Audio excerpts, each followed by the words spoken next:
It's said that we're doing work while dreaming. What are we working on? And also, does the higher self like to communicate with us, or why does the higher self like to communicate with us with such weird dreams and symbols that often we don't know what they mean?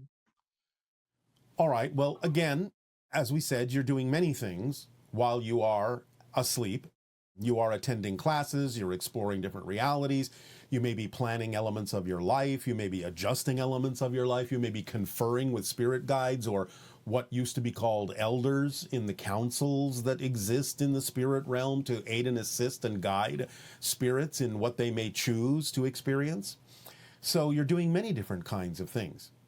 And again, the idea is that you have quite a lot of freedom in the spirit reality to look at things from a higher perspective. But remember that, in a sense, you become the higher mind, more or less, when you are in spirit. And then when you choose to awaken in physical reality, you usually leave a percentage of yourself behind in spirit, the non-physical self, that becomes the higher mind. So the idea is that when you wake up, sometimes the messages or the experiences simply have no way of being literally translated into physical terms. And that's why dreams may seem very strange, because again, the physical mind is limited in the number of symbols and the kind of symbols it can use to represent what happened in another dimensional plane, and things don't always equate one to one from the spirit world to the physical world in terms of the experiences. But the physical mind does its best. Things may seem confusing because they don't seem to make sense, but on another level, it was perfectly sensible when you had the experience. You don't really have to worry about the idea of the discrepancy between the physical and non-physical reality. You will have absorbed what you needed to absorb of the experience in a way that will work for you. Whether your physical mind can make sense out of it or not isn't always that important. So it's kind of like a lot of people feel like, oh, I have to remember my dreams and I have to interpret them, etc. In actuality, you're doing what you need to do when you're having the dream. And then sometimes it can be of value to translate them or understand them if it Yes. stays residually with you when you wake up in the morning. Oh, But yes. in general, it's pretty self-sufficient process for your consciousness. Yes, the things that you need to remember, the things you need to reflect on, you will most likely remember. Now, if you are creating the idea of fear-based beliefs within your physical mind, they can sometimes act as obstructions to the clear interpretation of what you remember as an experience on the higher levels. And so that might be a reason to remember the strangeness of the dream, to work out what the strangeness is all about. It can, again, be for a variety of reasons. Simple misinterpretation of things happening in another dimension, or it can actually be obstruction of the meaning of things because of beliefs within you that force you to look at those beliefs, get you to really look at them so you can make sense out of what happened, so you can gain clarity about the symbols that are represented by the dream. But again, you have to take this on a case-by-case, person-by-person basis as to the reason for why it might be important for them to examine and interpret a dream, as opposed to when it might not be that important. Yes, because there certainly are lots of books about symbols and dreams and what they Yes. mean, but actually, it can be very your own symbols can be quite different from that They and the can. meanings that show up in books. They can, but there are some generalities that are true for most of you in the collective consensus consciousness. So sometimes that will work just fine, but yes, you may always make slight adjustments or even have completely different symbols to represent the same concept. So again, it comes down to really knowing yourself and investigating yourself clearly so that you understand your own language on that level as well. That sounds like an exciting project, actually, just keeping track of your dream symbols and starting to eke out what they mean. Yes. Many people have dreams like of being chased or being trying to run and being in molasses or not being able to make a phone call because Yes. they, you know, those kinds of dreams. Well, some of them are relatively obvious in the sense that you may feel mired down, you may feel that communication is not forthcoming. Many of those things are relatively obvious as a simple symbol. But again, it depends upon what the person is processing. what it is they're experiencing. And recurring dreams, where some people have the same dream from childhood over and over again. Yes. Um, Can be again, can be the result of something that is being attempted to be delivered in communication to them, or something that they have fixated on. Again, it can be different things. But if it happens over and over again, obviously it is something to pay attention to figure out whether it is something you fixated on, or whether there is a message attempting to get through from a higher level to you, or whether you are simply playing a game with yourself to remind yourself to focus on some particular thing when you stray too far. This technique can be used for a variety of reasons. Again, you have to know yourself to know in which way you might be using the idea of recurring dreams. It can also be an understanding of probabilities that may be more likely to occur than others, and reminding yourself that this has been set up to be inevitable. So again, it depends on how you're relating to the idea of a recurring dream and what purpose it serves in your life, and how you're actually using it to inform yourself of something that might be important. so for example, a person who can't remember the specifics of a dream, but it has a feeling to it. And Yes. in fact, it's not the first time they've had the dream. They just get that feeling again and again. What would be a good technique for deciphering the feeling? All right, well, first and foremost, don't get up right away. When you wake from a dream, stay there for at least 5 minutes, maybe even a little bit longer, and see if more details of the dream come back to you to make itself more clear to you. That would be the first thing to do.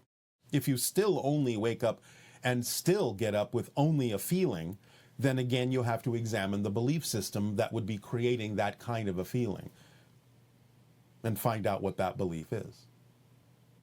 Yes, because one person was asking, like, why do dreams fade away? Why do I have to go through this process of trying to remember the dream when I woke up in the morning, or wake up? Yes, well, again, it's not about trying to remember, it's about allowing yourself to recall. But if you get up right away, then it can fade, because again, you have to get on about the business of your physical life.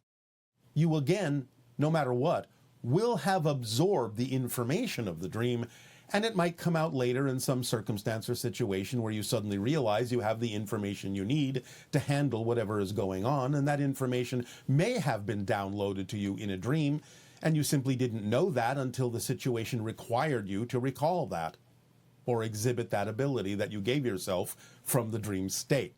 So it's not about trying to remember. If you don't remember, then just get on with your life. You still have the information in you somewhere. But again, if you stay in the bed and you stay calm and relaxed and ponder the idea of whatever it is you do remember, whether it's a feeling or an image or what have you of the dream, a lot of times more of the details will come back, and it might clarify itself in that moment. So don't be in a rush to get up. Just stay within that floating experience and let whatever needs to come back to you come back as much as it possibly can. If nothing else comes back after 5 or 10 minutes, then fine, get up and be about your day. And what about the idea of programming yourself to remember your dreams when you wake up? Is You can do that. You can do that. That's It's the same technique that many people use when they say, I'm going to get up at 9 o'clock. And their inner clock goes, bing, there you are, 9 o'clock. So many people who have the ability to program other things like that in their mind, in their brain, can also use it to program the idea of remembering their dreams. But again, more often than not, it will require that you stay in a state of repose to make it easier, so that you don't get distracted by the physical reality around you by getting engaged with it too strongly right away. um well, I guess we covered this, the idea of a strategy to interpret symbols and events in dreams. Yes, we Is covered. there anything else we can add to that? Okay. Not at the moment. All right. And how can I start lucid dreaming? Is there an easy and efficient process, meditation or prayer, to ask for lucid dreaming? And how can I teach my physical mind not to be afraid of lucid dreaming? Well, first, of course, in asking the question that way, the person would have to understand what they are afraid about lucid dreaming. And once they allow themselves to clarify what the fear based belief is, what they think will happen if they go into lucid dreaming, that certainly would be a big step toward being capable of doing it, is getting the fear based belief out of the way. Now, there are many techniques that exist on your planet for such things, and different ones will work differently for different people. We will have to leave it up to synchronicity to attract the working methodology that would be best for you. You can find it in some books, you can find other people who teach such things. But again, the first and foremost issue is you have to find out why you would be afraid to lucidly dream. Any ideas why people would be afraid of lucid dreaming? Well, they might think they're going to lose connection with physical reality and never come back.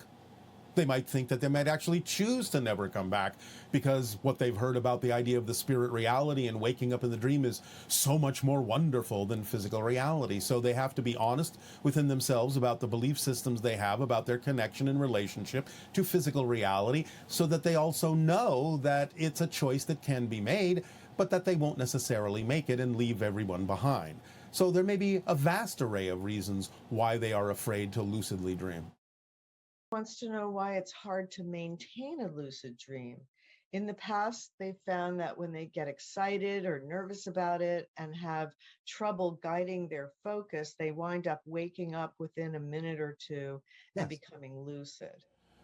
Yes, well, again, anything that is outside the vibration, the pure vibration of staying in that state, is going to bring you back to physical reality focus. And again, the idea is you do have a physical life to lead, you do have a physical life to live, and therefore you're not necessarily going to stay in the lucid dream state that long because you made an agreement and chose a theme where you need to focus in physical reality dream. And the more you become lucid in physical reality, again, the easier it will be to become lucid in the dream state as well. So the primary purpose of having a physical life is to know yourself, to be yourself, and to become more conscious and more aware and more lucid in the physical dream. Then that can leak into the dream on the other side, and vice versa. But remember that in the dream state, often many people are setting up in the physical world what it is they choose and need to experience, and therefore they're focused on that as being, at the moment at least, more important than becoming lucid in the way that you're talking about it in the dream state. It seems like during lucidity, we have more abilities. Like some people can fly. Some people notice that there's almost an etheric glow to the environment that they're in. Well, that's because they're in an etheric reality. And as we said, glows and lights and colors are different there. Okay. So is lucid dreaming an important step in being able to experience physical reality as more of a dream, and also of connecting with other dimensions and things like that? It can be, but it depends upon the theme that was chosen by the person. It's not necessarily more important. So it's a permission slip that if you feel attracted to it, that would be something to delve into more closely. Yes, it's not And everyone's understand path. it. Yes, it's not everyone's path. Just for our audience, there is a session on lucid dreaming that you did a number of years ago, and if you check with the chat, they can give you more information. That can help if it works for some people, yes. But again, it depends on the path the person has chosen. It's in some ways more important to become more lucid in the physical dream.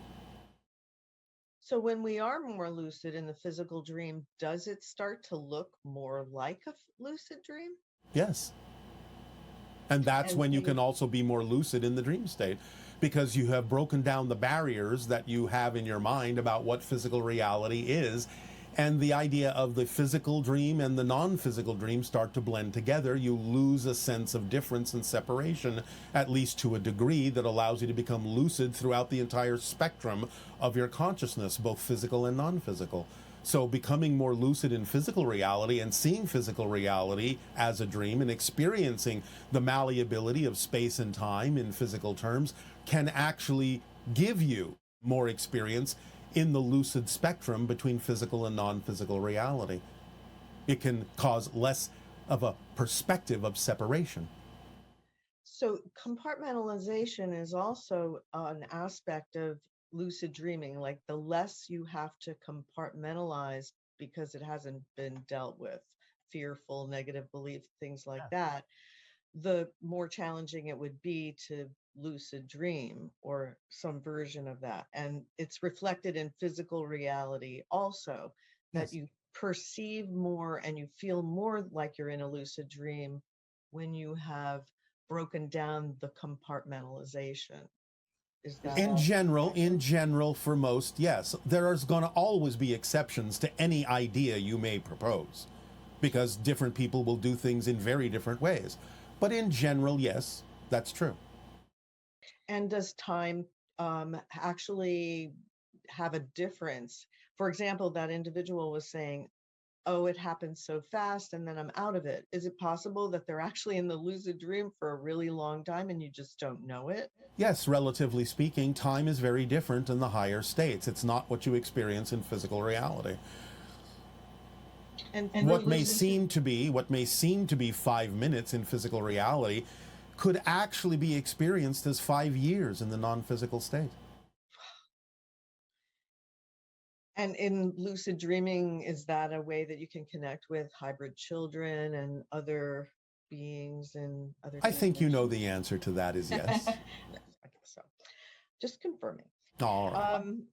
Okay, now prophetic dreams are also a big question. Some people have prophetic dreams that happen years ago, and then they see it coming to fruition now. Yes. Other times, there's one person expressed a concern that the things that they were shown in this prophetic dream are actually connections they're making to other realities of other people that are having those experiences.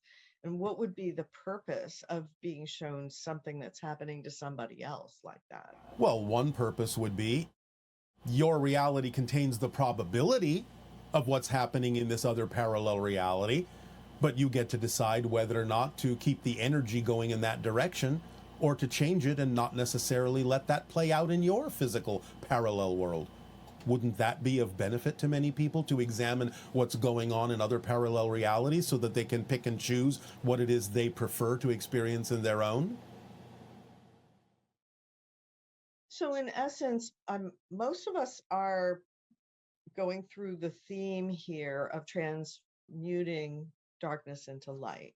Yes. Is that correct? Yes. So, any dream or lucid dream or prophetic dream that you have can be brought more to earth, I guess, in the sense of recognizing it's about transmuting darkness into light. Is that It's a simple way of looking at it, but it can work that way. And again, always remember that it's not about a prediction of the future, it's about a sensing of the energy that exists right now, and therefore being given an indication of where that energy might lead and how it might manifest if it doesn't change. So again, you get to decide whether to keep the energy going in that direction or to change it. so? If they see a prophetic catastrophe in some way and they're feeling very fearful about what they've seen, what would be the way to process through something like that? Well, first of all, not be fearful. Understand you're being shown a probable reality, not an inevitable reality, unless you're also sensing that there is so much momentum and energy behind it that it's unlikely to change. Nevertheless, it doesn't serve anyone for you to have a fear reaction of those things. The idea is that there still can be positive actions taken to either mitigate it to some degree, to let people know what the probabilities are, and maybe with the collective energy of more people knowing, then they can maybe steer it in a different direction. Or again, to simply prepare yourself to deal with the idea that it's going to manifest, and therefore allow yourself to be of service and be of assistance to those who may go through it in a negative way, and therefore be of service to them to bring them out of it in a more positive ending or conclusion. So it's almost like you can prepare for that particular disaster, I suppose. And then at the same time, that also teaches you how to maintain being at the center of the cyclone in a sense, Yes. the eye of the hurricane, so Yes. that you maintain your balance and your neutral posture while at the same time recognizing that this may be a reality that's going to manifest. Yes, because many people may have believed that they required that idea. And if it's not something you necessarily need to experience directly, then you can be something that's a stable influencing to help them recover from such experiences in a helpful way, in a positive way. So, these questions have to do with waking up from a dream and coming back to the physical body. There's a transitory experience that we'd like you to explore, and also why it can sometimes take time to feel resynchronized with and grounded in the body and the personality. Yes. So, I guess they're asking you to explore what is this transitionary process of going from sleep into wakefulness? Well, again, different people will experience it in different ways, depending on their relationship to the idea of the transition from spirit to physical reality experience. Of course, many people who experience the idea of spirit or astral realms and out of body experiences get very used to it very quickly because that's your natural state. You remember who you are. You feel more expanded. You feel more loved. You feel more supported. So many people will have a little bit of resistance or a little bit of sluggishness, lowering their vibration again to reclaim the idea of the physical dream, to re-experience physical reality. And therefore it can require a little bit of time because there might be a little reluctance to give up the freedom and the expansion that you experienced in the non-physical realm. It's not unusual, but again, most people are willing to play out the theme that they chose, even if it is a little bit slow or sluggish to reconnect to that idea, even if there's a little bit of resistance or reluctance to do so. And that can be the reason for the slower transitions, whereas some people, depending on what they experience in the non-physical realm, might jump right back in, might snap right back in because they're so eager to continue with whatever it is they played out or planned out in the non-physical realm. It depends. So it could also reflect the idea that if physical reality is very challenging right now, the idea of waking up into it may have resistance to that. Yes, you experience a lot of this or hear a lot of this with what you call near-death experiences, where the person is out of the body, so to speak, for an extended period of time and gets used to the idea of being an expanded spirit and remembers who they are and how it feels and so on and so forth. And then you find that sometimes when they are resuscitated, brought back into the physical realm, a lot of them can actually experience anger for the moment at being so restricted again. But again, they usually bring with them the knowledge of an experience that will benefit them in life, and they will usually apply that and get over the anger relatively quickly. I have heard of people who get quite depressed after that and go through a lengthy process of Yes. being depressed. Yes, but again, the idea is that they may not simply be made to understand that they were given a gift that they can bring back and apply to the physical world. And they may simply be dwelling on the idea that, oh, I'm back here again, and now I have to go through this and do that. So their focus is important in terms of allowing themselves to know that more often than not, when you visit, again, the spirit realm, which is your natural home, your natural state, if you do return to the physical realm, there is a purpose to that. And if you focus on the idea that you've been given some information that can actually be of great benefit and service to your world, then it won't necessarily be experienced as depression.